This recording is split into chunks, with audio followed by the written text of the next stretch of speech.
Sudah berada di tanaman cabai saya ini.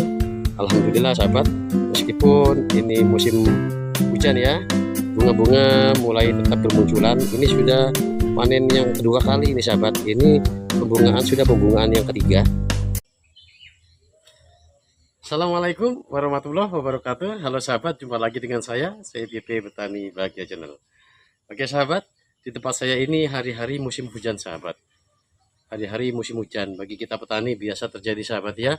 Yang pertama, musim hujan memang bagi petani itu berkah sahabat, berkah sangat luar biasa. Tapi di sisi lain sahabat, kita juga sebagai petani harus juga cerdas dan waspada apabila turun hujan. Kenapa turun hujan itu kita harus waspada? Biasa sahabat, di musim hujan itu bagi kita kalangan petani cabai, petani terong, petani tomat, petani timun, petani parai dan lain-lain, dia di musim hujan pasti akan tergendala banyaknya hama yang akan menyerang tanaman kita. Itu yang pertama. Jadi pengendalian hama itu paling utama harus kita atasi.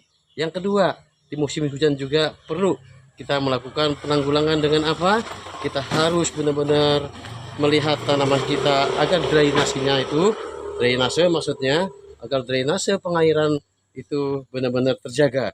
Jangan sampai tanaman-tanaman kita terendam oleh air yang akan mengakibatkan tanaman kita bisa menjadi busuk bahkan layu. Samping itu, di musim hujan juga sahabat, keasaman tanah akan meningkat. Oleh karenanya, kita harus kendalikan juga keasaman tanahnya. Baik itu menggunakan kapur dolomit maupun pupuk-pupuk organik yang mengandung unsur fosfor, kalium, dan kalsium yang sangat tinggi begitu. Bahkan di musim hujan sahabat, kita petani harus lebih sering melakukan pemupukan.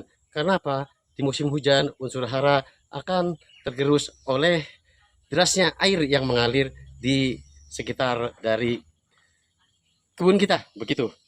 Tapi sahabat, perlu sahabat ingat, apabila di musim hujan sahabat perlu hati-hati ya melakukan pemupukan dengan menggunakan pupuk cair. Karena apa? Dengan serta-merta efektivitas pupuk cair itu akan kurang berfungsi maksimal. Karena apa?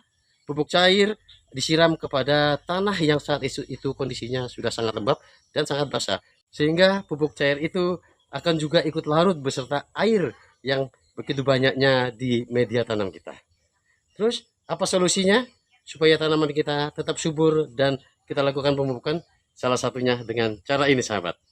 Ini pupuk kompos yang saya buat dari bahannya macam-macam ini sahabat.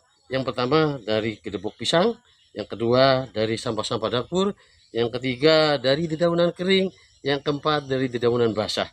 Semuanya saya lakukan fermentasi untuk menjadi pupuk kompos. Oke, sebelum saya melakukan pemupukan, di sini saya tunjukkan dulu sahabat. Ini pupuk kompos yang sudah sangat jadi ini. Nah, ini sudah banyak bekas-bekas daun-daunan yang sudah hancur. Bahkan ada juga ini itu sisa dari apa ini? Dari kulitnya telur ini sahabat. Jadi ini sudah sangat layak untuk diaplikasikan ke tanaman. Sudah hancur semua ini sahabat. Ini hanya waktu 1 bulan saja ini sudah bisa hancur seperti ini. Ini masih ada contoh, masih sisa batang-batang waktu saya masukkan juga sahabat. Nah ini sudah patah-patah gini dulu keras. Nah ini contoh saya melakukan fermentasinya. Nah ini sahabat, cukup saya tutup pakai karung saja. Nah ini contohnya, ini kemarin dari sisa sampah dapur hasil dari saya lakukan fermentasi dari pupuk cair. Nah, untuk sampahnya saya masukkan sini. Nah sampahnya ini sahabat lebih mempercepat proses komposer atau proses menjadi pupuk kompos. Karena apa? Dari sisa sampah dapur yang sudah difermentasi ini kan unsur mikroorganismenya ini sangat banyak ini sahabat, sehingga lebih mempercepat proses terjadinya kompos ini. Sekarang kita lakukan cara pemupukannya terhadap tanaman-tanaman kita agar tetap subur khususnya di musim hujan. Ayo ikuti, tapi sahabat berkenan mohon like, comment, subscribe, serta tekan loncengnya sahabat ya, supaya sahabat mudah untuk menyimak video saya terkait dunia pertanian, dunia organik, dan dunia herbal. Oh ya sahabat, sebelum saya melakukan pemupukan, mungkin sahabat tahu ya, ciri-ciri pupuk kompos kita itu dia mengandung unsur hara yang sangat tinggi dan sangat lengkap, bahkan baik untuk tanaman. Salah satunya sahabat, pupuk kompos kita dihinggapi oleh cacing. Padahal dari mana itu cacingnya sahabat ya? Padahal saat itu saya tutup rapat ini dengan menggunakan karung begitu. Tapi ada cacing. Berarti ini buktinya bahwa pupuk kompos kita ini sangat subur. Oke sahabat, ikuti saya cara pengaplikasiannya. Oke, saya sudah berada di tanaman cabai saya ini.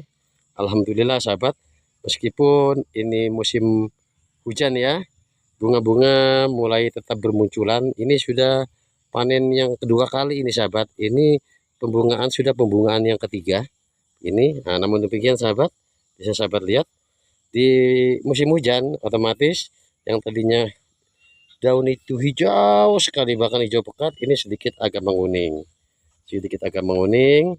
Nah, terus ini daun sedikit agak ada yang agak keriting karena ini kemarinnya banyak hama ini sahabat, banyak hama yang singgap di tanaman ini, di tanaman cabai saya. Bahkan ini sahabat tuh ada yang sampai daunnya hampir habis karena kemarin tuh 1 minggu saya tinggal kerja luar kota sehingga kurang terawat. Nah, samping itu ini terjadi mungkin dari faktor ini keasaman tanah ya sahabat ya, cukup tinggi. Oleh karenanya nanti setelah saya lakukan pemupukan dengan ini, dengan pupuk kompos ini nanti akan saya kendalikan dengan menggunakan pupuk organik yang mengandung unsur fosfor, kalium, dan kalsium yang sangat tinggi. Bisa sahabat menggunakan kapur dolomit ya sahabat ya. Begini caranya. Cukup ditebarkan. Di sini ada tanaman selada saya nih sahabat, makanya agak jauh saya lempar-lempar saja ya. Alhamdulillah ini terongnya. Musim hujan merupakan berkah karena kita kurang untuk melakukan penyiraman sahabat ya. Nah, di sini juga meskipun musim hujan, hama terong ini juga sangat minim sahabat, karena memang dalam seminggu 2 kali saya lakukan penyemprotan menggunakan pestisida organik sahabat. Oke, lakukan langsung pemupukannya. Cukup ditaburkan di sekitar batang dari tanaman sahabat ya. Insya Allah ini sahabat, ini lihat nanti dalam 1 minggu ke depan bunga-bunga ini makin banyak bermunculan sahabat, makin banyak bermunculan. Yang penting pada intinya kita harus betul-betul rawat tanaman kita di saat musim hujan. Seperti yang saya sampaikan tadi sahabat ya, banyak faktor-faktornya. Di samping berkah, kita juga diberi ujian oleh Allah. Supaya apa? Supaya kita bisa lebih merawat tanaman kita khususnya di musim hujan. Ini juga tanaman pare saya. Nah, ini sudah waktunya untuk dilakukan pemangkasan terhadap cabang-cabang yang menjalar ini sahabat, karena untuk terfokus kepada posisi merambat ke atas agar buahnya nanti bisa besar dan fokus bergelantungan di atas dan di ketiak-tiak dari batang utama yang naik ini sahabat ya. Oke, saya lakukan pemupukannya. Setelah dilakukan pemupukan, perlu juga sahabat tetap dijaga dari sisi kebersihan daripada tanaman kita. Demikian tadi salah satu cara kita melakukan perawatan terhadap tanaman kita di musim hujan. Yang saya praktekkan tadi adalah melakukan pemupukan sesering mungkin, apalagi musim hujannya itu berlangsung hingga 1 bulan, 2 bulan, 3 bulan, dan intensitasnya sangat sering, bahkan hampir setiap hari. Begitu. Terima kasih. Semoga tutorial ini bermanfaat ya sahabat ya. Tetap semangat, semangat bertani, semangat berkebun, walaupun hanya di lahan sempit di sekitar pekarangan. Kita manfaatkan lahan sempit menjadi ketahanan pangan. Mohon berkenan like, comment, subscribe, dan tekan lonceng. Assalamualaikum warahmatullahi wabarakatuh.